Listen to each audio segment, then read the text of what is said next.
Avant qu'on en sache plus, ça faisait bien 2 ans que le youtubeur Gab Morrison avait disparu. C'était un mec qui vivait clairement pour ses vidéos, et le voir faire une aussi longue pause laissait penser qu'il y avait quelque chose d'anormal. Jusqu'à qu'un jour, on voit un communiqué des proches de Gab qui nous apprenait qu'il était en détention provisoire. Aujourd'hui, en 2026, on en sait plus, et il y a aussi une condamnation. Donc je vais clarifier tout ça et vous donner quelques détails sur cette affaire.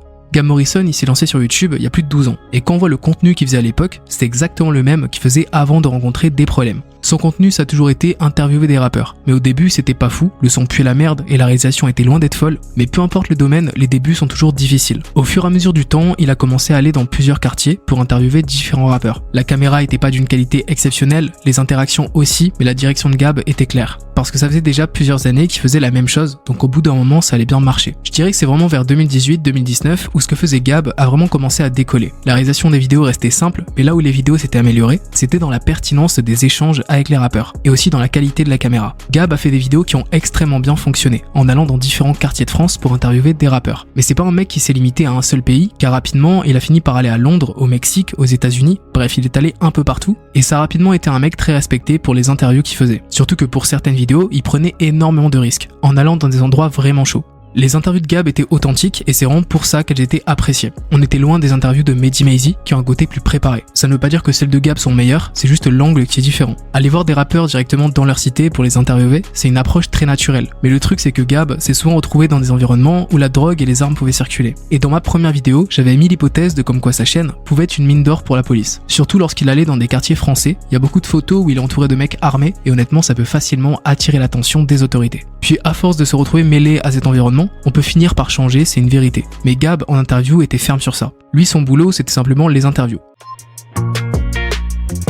S'il y a des gens qui critiquent, honnêtement, je vous conseille d'aller regarder les vidéos où j'explique un peu comment je travaille. Vous allez voir que je suis pas un fatigué ou quoi qui va gratter l'amitié aux rappeurs ou qui essaye de faire le mec de la rue, je sais pas quoi. Moi, je travaille dur, je fais ça parce que c'est ma passion. Donc tous ceux qui critiquent, je vous conseille d'aller voir de plus près et vous pourrez que changer d'avis à mon opinion.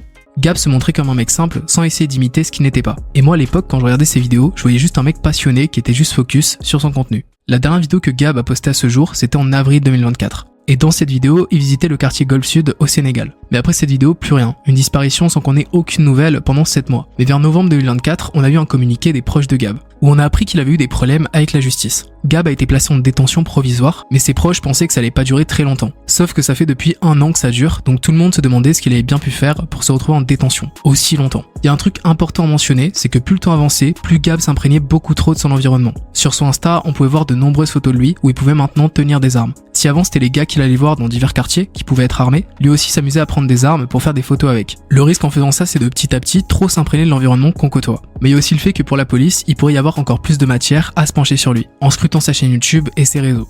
Là, tout juste en mai 2026, on a fini par en savoir plus sur Gab et sur ce qui s'est vraiment passé. Youtubeur Gab Morrison, connu pour ses interviews de rappeurs dans les cités, a été condamné par la justice dans une affaire de violent guet-apens organisée via la plateforme Coco. Selon l'enquête, lui et 6 complices auraient piégé plusieurs dizaines de victimes avant de les agresser physiquement et de les dépouiller. Les victimes étaient attirées à des rendez-vous avant d'être frappées à l'aide de barres de fer ou d'objets contondants. Au total, près d'une 40aine de personnes auraient été ciblées. Certains des prévenus étaient déjà en situation de récidive légale. Le principal accusé, Gabriel F., alias Gab Morrison, a été condamné à 5 ans de prison. Les autres complices ont écopé de peines allant de 12 mois avec sursis à 4 ans de prison avec des aménagements pour certains. Les prévenus risquaient jusqu'à 10 ans d'emprisonnement, hors aggravation liée à la récidive.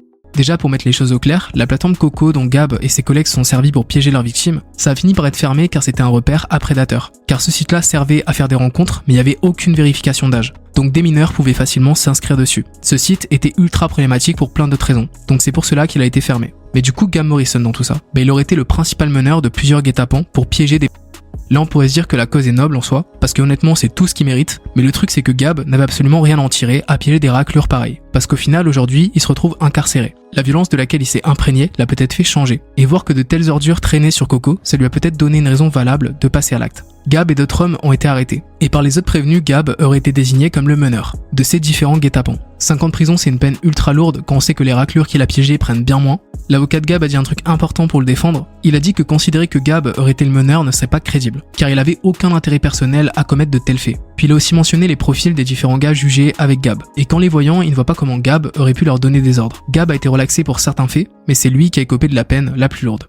Bon là on va passer à vos avis sur cette affaire et j'ai fait exprès de glisser 2 infos intéressantes dans cette partie. Pour faire une justice impartiale et sans demi-mesure, il a mérité sa peine. Car il y a agression, peu importe si c'est des agresseurs. Il n'y a pas de super-héros, que des gens qui font leur propre justice. Que ce soit injuste ou pas. Le fait d'agresser serait comme reproduire l'acte des agresseurs. En soi il est coupable et j'espère que toute sa haine envers va s'atténuer. Car c'est un combat peine perdue. Occupez-vous de ceux qui vous aiment. C'est une question délicate. D'un côté, les piéger pour les tabasser, c'est vrai que ça fait très sauvage. Je pense que si les piéger lui tenaient réellement à cœur, il y avait une manière plus intelligente de le faire. En les piégeant, mais que derrière, des flics puissent intervenir. Mais comme j'ai dit, Gab s'est peut-être trop fait influencer par ce qu'il a vu. Et peut-être que piéger des gens sur Coco de cette façon n'était qu'un prétexte pour passer à l'acte. Mais un n'empêche qu'il y a un sérieux déséquilibre entre la peine qu'a pris Gab et d'autres qui ont commis des V ou qui sont tout simplement des prédateurs. Vous savez quelle est la différence entre ce mec et lui? Le premier, il a pris 2 ans de sursis parce qu'il sollicitait des mineurs par message. Le second, il a pris 5 ans ferme parce qu'il piégeait des types comme le premier en leur donnant rendez-vous pour les dissuader de continuer. Et cette info hallucinante, elle tourne pas du tout, sauf sur les médias rap.